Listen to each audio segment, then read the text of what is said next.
pembukaan pada hari ini kita berdoa terlebih dahulu. Baik, materi hari ini kita akan mempelajari tentang asesmen dan pembelajaran yang akan disampaikan oleh Ibu Rosida. Kepada Ibu Rosida saya persilakan. Ibu Mardiana. Oke, sebelum kita mulai, tadi sedikit sudah izinnya Pak. Silakan.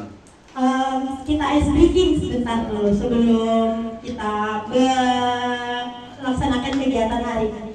2, 3. Tangan ke atas menggapai bintang, tangan ke samping burung yang terbang, tangan ke depan ikan berenang, burung yang happy siap berdoa. Asesmen dan pembelajaran. Sebelum itu, apa yang terbenak di pikiran Bapak Ibu mengenai tentang asesmen? Ada yang punya sedikit bayangan asesmen itu seperti apa sih? Bisa memberikan pandangannya. Satu kata tentang asesmen. Penilaian. Oke, baik, penilaian. Lanjut. Ada lagi? Sama. Oke. Ya, penilaian. Ya, hari ini kita ada capaian yang diharapkan dalam pembelajaran hari ini adalah nanti kita akan mandiri mampu merancang dan menciptakan kegiatan pembelajaran dan asesmen yang efektif. Terus tujuannya ada dua. Pertama, menerapkan prinsip pembelajaran dan asesmen, dan kedua adalah mampu merancang rencana tindak lanjut asesmen yang terdiferensiasi. Nah, nanti ada dua yang kita harapkan. Nanti Bapak Ibu yang pertama mampu menerapkan prinsip pembelajarannya, yang kedua mampu merancang pembelajaran dan yang terdiferensiasi. Nah, pada kurikulum Merdeka, ciri utamanya adalah pembelajaran terdiferensiasi. Jadi nanti saya harapkan Bapak Ibu nanti bisa sudah mampu merancang dan menerapkan seperti itu. Siapkan alat tulis dapat berupa kertas dan pensil pulpen. Baru pilih sebuah benda yang mewakili Bapak Ibu. Tuliskan nama benda tersebut di dalam notebook yang ini. Nih. Tulis benda apa yang Bapak Ibu mewakili Bapak Ibu, tulis di dalam sini. Example, kalau pulpen ya tulis pulpen, bendanya, nama pulpen. Sudah terhadir Kak? Dua terhadir sudah. Di depan saya gimana? Tadi suruh ambil itu. Iya. Tidak apa-apa yang mewakili. Ada deh ya Pak? Ada di Tadi sini. Ibu bilang yang mewakili yang ada di sini. Iya, mewakili yang ada di sini ya, ibaratnya. Saya beri waktu 3 menit 12 detik. 3 menit. Nah, ini Yang Bapak Anu itu dibuatkan dalam bentuk puisi dari benda yang tadi. Ayo. Buat dalam 5 kalimat, minimal 5 kalimat. 5 kalimat. Dari benda tersebut, siapa yang berani mau mengutarakan? Oke, Pak Saiful. Mana ini? Oke, dari benda tersebut, Bapak ganti nama Bapak ya. Bapak ganti nama Bapak ya.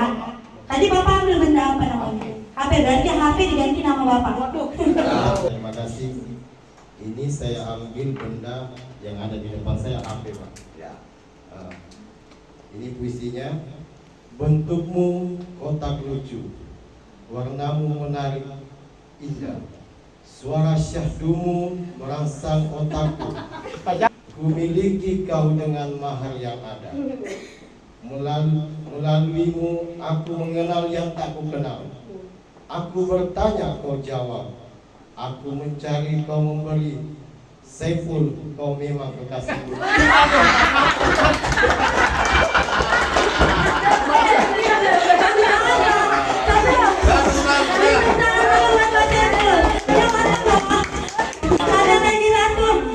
Satu lagi ya. Jangan sampai dikasih. Oke, mungkin Pak Seceh. Satu. Ya, ganti ya Pak. Ya. Ganti nama Bapak ya. Apa bendanya apa? Bendanya apa Pak? Pak Saiful tadi nggak nyambung ini. Apa ini? Ya, di sini saya mencoba menggambarkan sebuah cermin. Materi ibaratkan sebuah benda yang terkadang tidak berarti, namun selalu dibutuhkan untuk melihat diri sendiri. Terima kasih. Oke, berikan tepuk tangan buat Bapak. Oh, terima kasih. Kalau menurut saya dari S briefing tadi, kita bisa mewakili satu benda. Itu adalah benda nyata yang ada di lingkungan kita. Ibaratnya nanti kalau di kelas, nah anak-anak bisa mengibaratkan dirinya sebagai benda tersebut. Kalau anak-anak digambarkan dengan benda yang konkret, dia akan lebih mudah memahami dan mudah menerjemahkan daripada dari dalam konteks yang abstrak. Nah, dari itu nanti akan muncullah prinsip-prinsip pembelajaran dan asesmen setelah apa yang mereka buat. Ibu dan Bapak Guru adalah membantu murid memahami materi ajar dan menguasai keterampilan sesuai dengan kompetensi yang diharapkan, kemampuan berkreasi visual, dan keterampilan bahasa. Apa Bapak Ibu kesimpulan hal penting dalam memetakan murid? Setiap orang. Setiap orang. Apa hal penting dilakukan untuk memetakan murid dari video tersebut?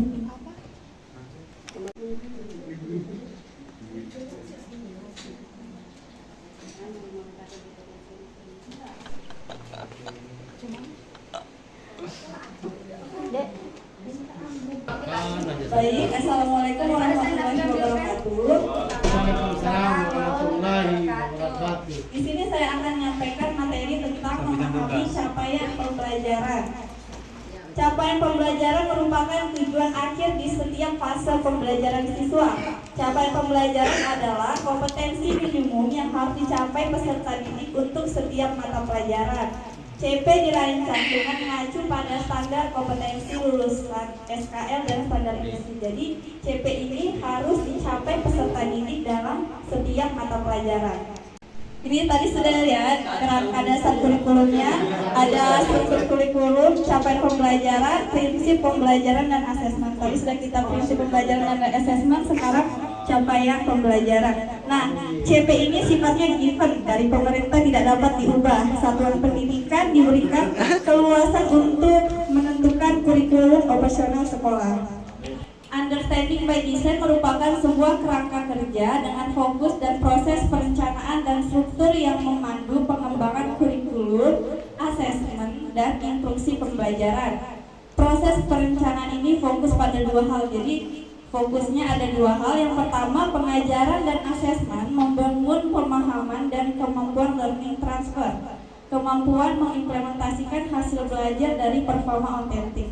Yang kedua, merancang kurikulum terbalik atau backward dengan mulai dari tujuan akhirnya terlebih dahulu. Jadi CP itu tujuan akhirnya terlebih dahulu kita sudah tahu, baru kita buat TP-nya, prosesnya dari TP ke ATP dan selanjutnya materi ajar dan lain-lainnya. Jadi pembelajaran berdasarkan fase merupakan penerapan dari prinsip pembelajaran sesuai tahap capaian belajar atau yang dikenal juga dengan istilah teaching at the right level. Ya, tadi dijelaskan capaian kita ya Bapak Ibu ya. Jadi begini, karena di sini tim PKP ada 3 orang, leadernya itu adalah kepala sekolah, ya. Karena leadernya kepala sekolah, terima kasih untuk teman-teman semangatnya. Ya. Ini satu capaian yang sangat wah, ya. Sudah ada selangkah lebih maju, ya. Belajar pengalaman itu nggak bisa dipisahkan. Itu adalah satu kesatuan kolaboratif, ya. Ada orang yang hebat di pengalaman, tapi mungkin ilmu kurang, ya. Itu dia punya satu predikat yang lebih handal, ya. Karena biasanya pengalaman itu berdasarkan dari otodidak, ya. Kalau kita ini belajar berdasarkan dari ilmu-ilmu yang kita dapatkan.